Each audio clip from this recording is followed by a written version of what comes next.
Good morning class, मैं du Plessis Kumar एक नए सेशन के साथ और स्टार्ट करेंगे।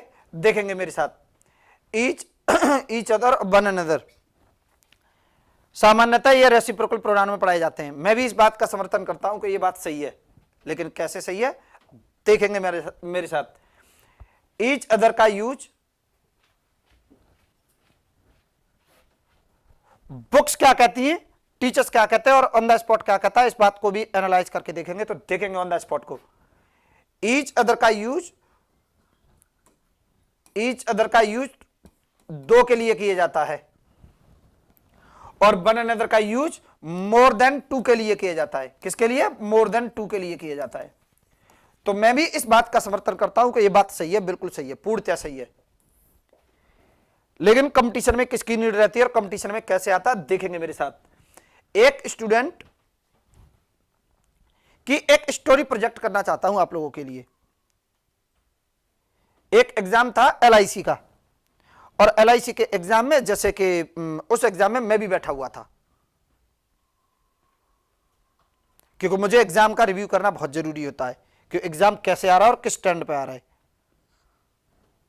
तो उसमें एक बच्चा मिला कि सर, और उसमें मेरा स्टूडेंट भी, कि सर इंग्लिश बेहतरीन आई थी। मैंने कहा बेहतरीन आई, वेरी गुड। कि सर एक एरर आया था। मैंने कहा बिल्कुल। सर एक एरर ये आया था, बिल्कुल। एक एरर ये आया था, बिल्कुल। उसने 4 एरर ऐसे करके एक एक करके बता दिए। पांचवा का सर पांचवा भी आया था, मैंने कर दिया। मैंने कहा तो उसमें क्या एरर था? ईच अदर ओरिएंटेड एरर था। कैसे आया था और कैसे पढ़ना चाहिए देखेंगे मेरे साथ। ईच अदर का यूज 2 लोगों के लिए होता है, यह बात सही है, लेकिन इसे आगे कैसे प्रोजेक्ट करना चाहिए इसलिए मैं इसको आगे बोलूंगा।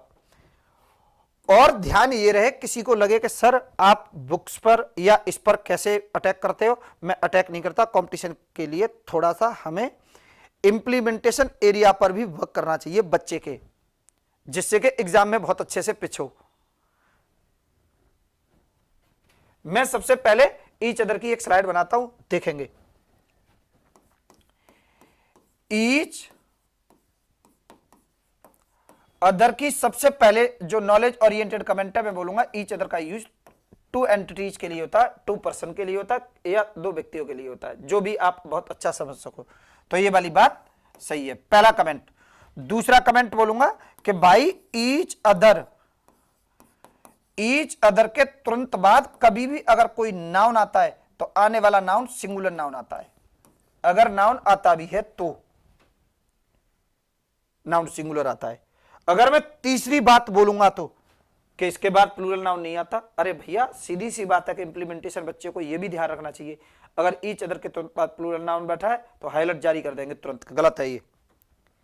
और क्या एग्जाम में आया था, बच्चे ने वो क्यों नहीं बताया था और मैंने उसे तुरंत बोला कि बच्चा वो किया ही नहीं है आपने, जो 5वां एरर था। क्या एरर था वो देखेंगे। अभी मैं स्लाइड बता रहा हूं, उसको भी प्रोजेक्ट करके चलेंगे। ये कोई इंग्लिश की लाइन लिखी हुई है, मान लो इस लाइन में कहीं पर भी ईच अदर आ रहा है, तो मेरे भाई इस पूरे सेंटेंस में एक बार एंड का यूज होना बहुत जरूरी होगा। जैसे ही and see love each other, बेहतरीन है। लेकिन भाई ये थोड़ा सा, ये एग्जाम्पल इतना छोटा है, इतना छोटा, अब न तो बैंक में आता है और ना ही ये एसएससी में आता है। इसलिए मैं थोड़ा सा स्लाइड के माध्यम से, अब मैं एग्जाम्पल बड़े बड़े भी दे दूंगा तो कितने दे दूंगा, तो इसलिए एग्जाम्पल अटैक ना करके मैं उसको स्लाइड के माध्यम से आप लोगों को प्रोजेक्ट करूंगा। एक और देखेंगे इसको आगे। कभी भी कोई भी आता है और ईच अदर आता है उस सेंटेंस में, तो मैटर ये नहीं करता कि एंड का यूज लेफ्ट आर्म होगा, सब्जेक्टिव जोन में होगा, ऑब्जेक्टिव जोन में भी हो सकता है, लेकिन एक बार एंड आना बहुत जरूरी है और नहीं तो ये प्रॉपर्टी ट्विस्ट होगी। हां, एक और ध्यान रहे, अगर डबल कॉम्प्रिहेंशन में सेंटेंस का सब्जेक्ट ही रिप्रेजेंट करे कि ये 2 लोगों के लिए यूज किया गया है, या किसी स्टोरी में 2 लोगों के पहले बात हो चुकी है उनके लिए दे का यूज कर ले, तो फिर डबल कॉम्प्रिहेंशन यानी पूरा पैसेज बोल रहा है वो किसी स्टोरी में आ जाए तो, और नहीं तो स्पॉटिंग एरर में आता है। और कभी भी जिस सेंटेंस में ईच अदर बैठा होगा उसमें एंड दिखना चाहिए, एंड नहीं है तो प्रॉपर्टी बोल्ड है, मारो बोल्ड तुरंत, गलत है वो सेंटेंस।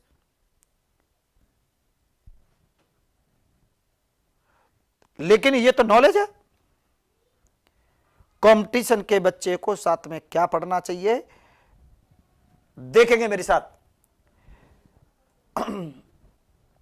ऐसा कोई सेंटेंस जिसमें ईच अदर आता है, ईच अदर आता है, उस पूरे सेंटेंस में एंड आना चाहिए। ये तो नॉलेज है, ये सही है, ये भी सही है, नॉलेज है। लेकिन देखेंगे जिस सेंटेंस में ईच अदर आता है उस पूरे सेंटेंस में कभी भी, मैं सबसे पहले उसी को बोलूंगा जो LIC के एग्जाम में आया था कि एज वेल एज का यूज नहीं होगा।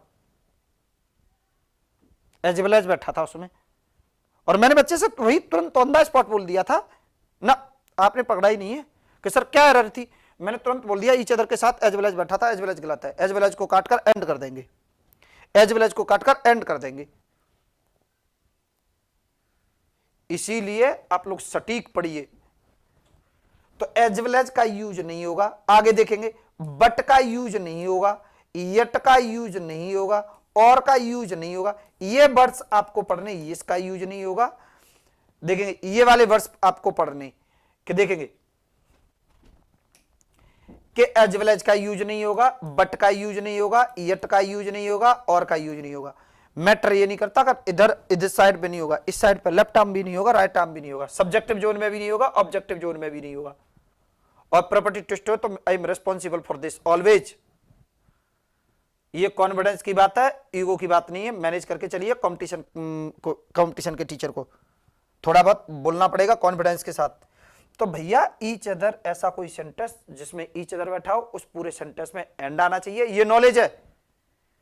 ऐसा कोई सेंटेंस जिसमें ईच अदर आया हो उस पूरे सेंटेंस में अगर एंड नहीं आया और एंड के बदले में एज वेल एज आया हो, बट आया हो, यट आया हो, और आया हो, तो ये उसकी अटैकर प्रॉपर्टी है। आपको इसको चेंज करना ही पड़ेगा। लाइक दैट एक इजी प्रॉपर्टी, बेहतरीन प्रॉपर्टी। बिटवीन का यूज दो के लिए होता है। अगर दो नहीं आता तो फिर एंड आना जरूरी है।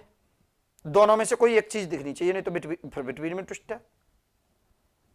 बिटवीन की डिमांड ये रहती है कि बिटवीन का यूज बिटवीन के बाद ही होगा, लेकिन ईच अदर का यूज भी दो के लिए होता है या उसके लिए एंड आना जरूरी है। बिटवीन के लिए तुरंत, यानी बिटवीन के बाद होगा, और ईच अदर के बाद भी हो सकता है और पहले भी हो सकता है। फुल कंपटीशन की बात है। कम समझ में आ रहा है तो दिमाग गड़बड़ है। आगे देखेंगे। अब मैं बात बोलूंगा वन अनदर के ऊपर, देखेंगे वन अनदर।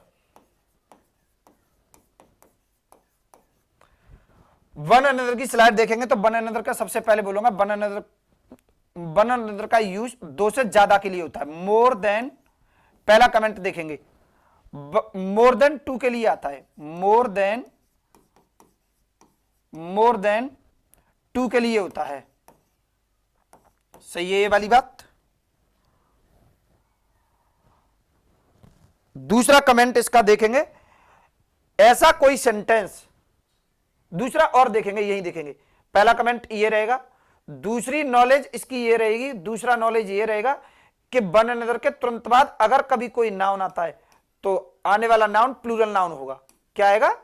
प्लूरल नाउन का यूज होगा, प्लूरल नाउन का यूज होगा अगर कभी भी कोई भी वन अनदर के तुरंत बाद नाउन आता है तो।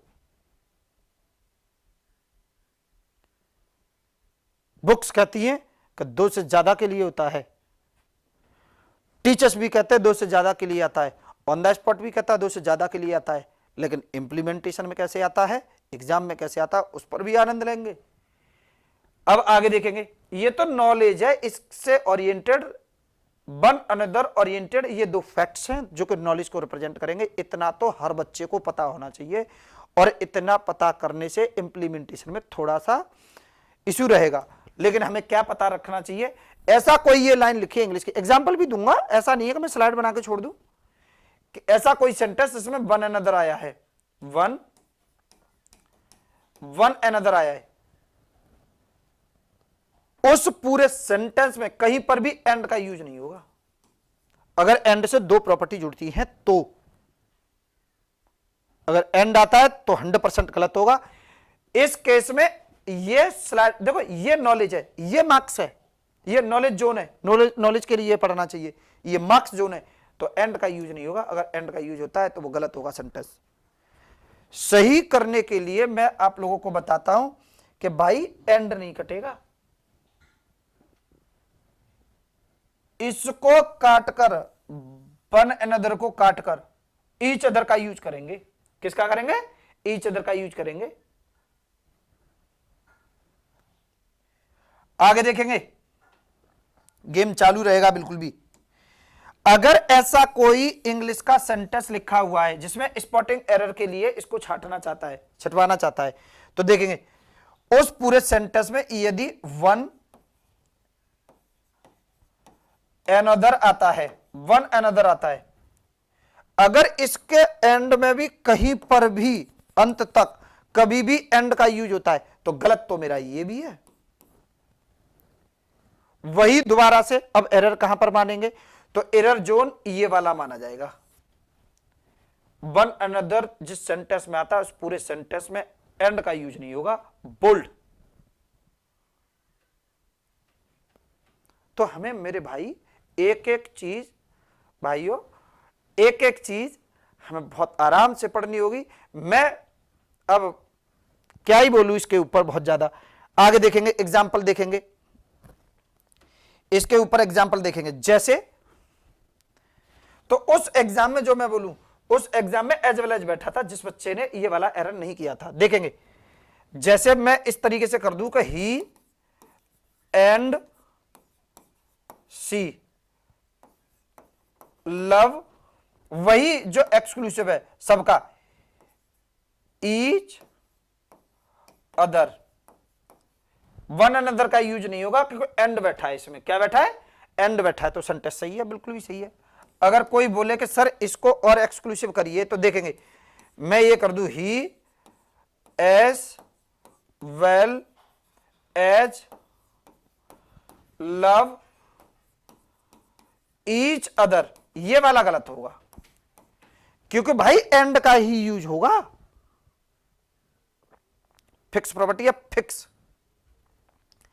आगे देखेंगे, यदि मैं आगे और बोलूंगा, उसके लिए मैंने बोला था कि वन अनदर के लिए इसको कॉपी करना चाहे कोई कॉपी कर सकता है। देखेंगे और वीडियो रोक के कॉपी कर ले, हमें रुकने की जरूरत नहीं होगी यहां पर। देखेंगे आगे, यदि मैं इसका एक और प्रॉपर्टी बोलूं कि इस तरीके से all students of on the spot, all student of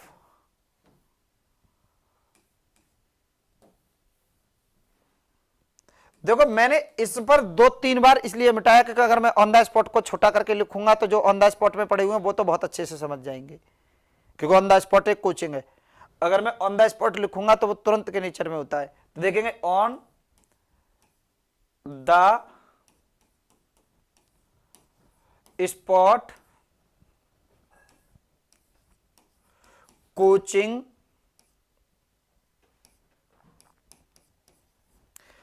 all student of on the spot coaching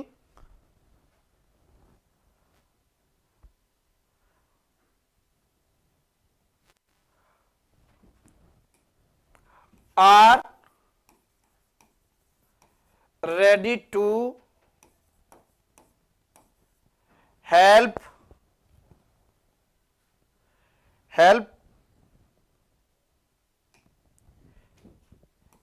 each other, ये गलत है क्योंकि एंड तो इसमें आया ही नहीं है।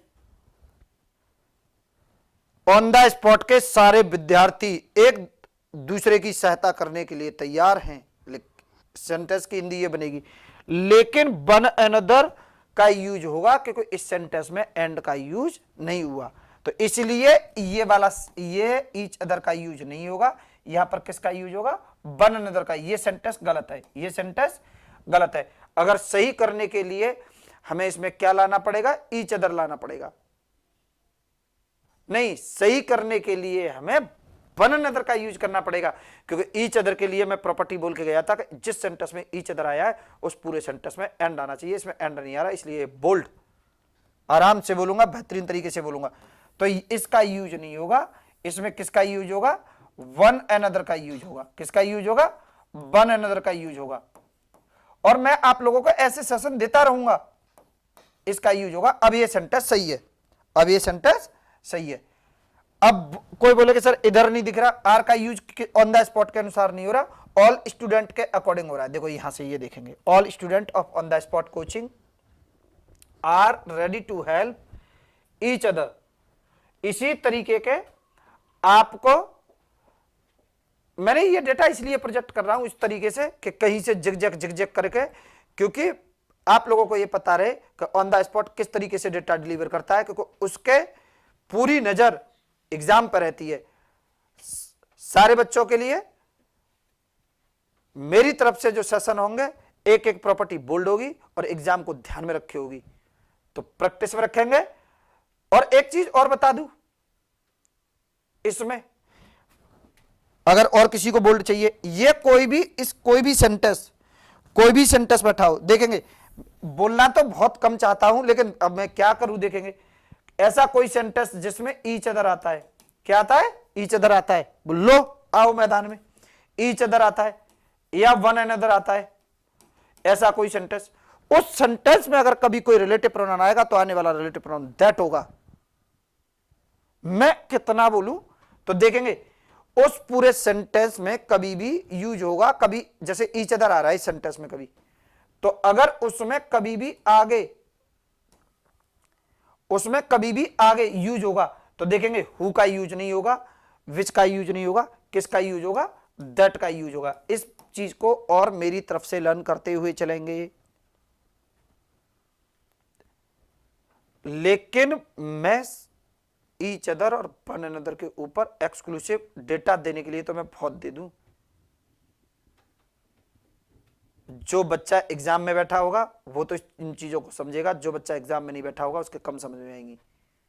समझ में फिर भी आ सकती है, मैं अब क्या बोलूं, अगर किसी को उल्टा ही बोलना है तो फिर, तो इसलिए इसको प्रैक्टिस में रखेंगे। Thank you class.